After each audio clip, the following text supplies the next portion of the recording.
বুঝি বৈষ্ণব সেবন, ইহা বিনা গতি নাই শোনো সনাতন। তাহলে আজকের বিষয় হলো হরিনাম সংকীর্তন। আমরা হরিনাম সংকীর্তন কেন করব? হরিনাম সংকীর্তন কেন শ্রবণ করব? এই হরিনাম সংকীর্তনের উপকারিতা কি? বর্তমান বাজারে দ্রব্যমূল্য এতটাই বৃদ্ধি, এই বাজারে একটা ভালো মতো হরি সেবার আয়োজন করতে হলে, ভক্ত সেবার আয়োজন করতে হলে অনেক অর্থের প্রয়োজন, তাই না মা? কি গো, আমরা প্রতিনিয়ত হাট বাজার করি, আমরা জানি দ্রব্যমূল্য বৃদ্ধি, সেই বাজারে হরিবাসর করতে হলে অনেক অর্থের প্রয়োজন। তাহলে আমার প্রশ্ন, যে এত অর্থ ব্যয় করে হরিবাসরের আয়োজন করে লাভ কি? যদি হরিনামের সার্থকতা না বুঝি, হরিনামকে যদি ভালো না বাসতে পারি, যদি ভগবানকে না ভালোবাসতে পারি, তাহলে মিছিমিছি এই লোক দেখানো হরিনাম করে লাভ কি?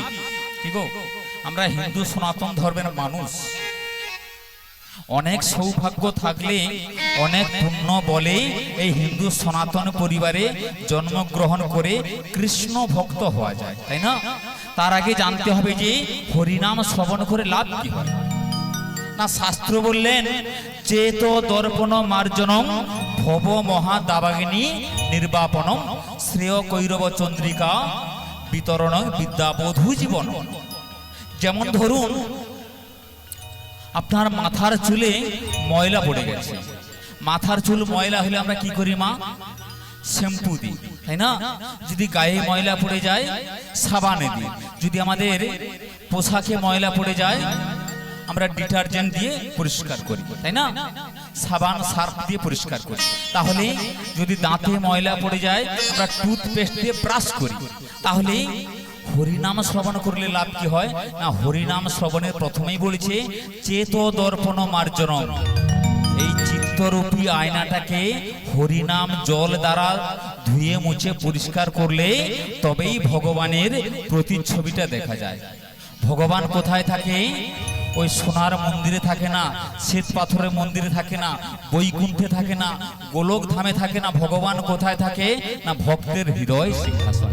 তাহলে যে ভক্তের হৃদয় মন্দিরে ভগবান থাকে, সেই ভক্তের হৃদয় মন্দিরটা কত পরিষ্কার, কত পবিত্র হওয়া প্রয়োজন। যদি এখানে রাগ, হিংসা, অহংকার, লোভ, কামনা, বাসনায় পরিপূর্ণ থাকে, তাহলে সেই হৃদয় মন্দিরে কি ভগবান থাকে গো মা? তাহলে এই হরিনাম সংকীর্তন শ্রবণ করলে যত জীবনের পাপ, তাপ, জ্বালা, যন্ত্রণা, দুঃখ, কষ্ট, ব্যথা সবকিছু দূরীভূত হয়ে যায়।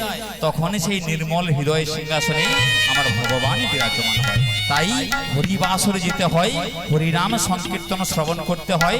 একটু আগে গীতা ভাগবত পাঠ হয়েছিল, তাই না? এর থেকে আর অমৃতময় বস্তু পৃথিবীতে কিছু নেই গো মা। এই কলিযুগের জন্য ভগবান কি বললেন?